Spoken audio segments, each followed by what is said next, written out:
Hey everybody, this is a quick video in case you have a Bosch brand induction stovetop and you're getting an F5 error on it, and what is it? And how do you get rid of it? If you're getting an F5 error, it's also should be accompanied most likely with the power level flashing, and also it will be beeping.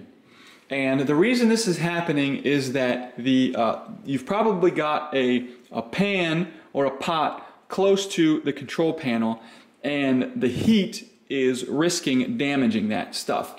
So the only thing you need to do to get rid of this is come over, and I would do two things. One is you obviously need to get your pan or your pot or whatever moved away from the control panel.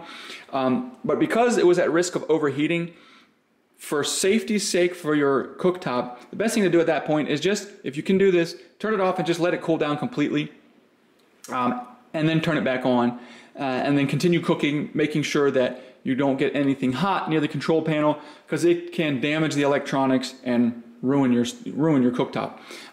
So anyways, hope this video helped you. Thanks a lot for watching. Have a great day.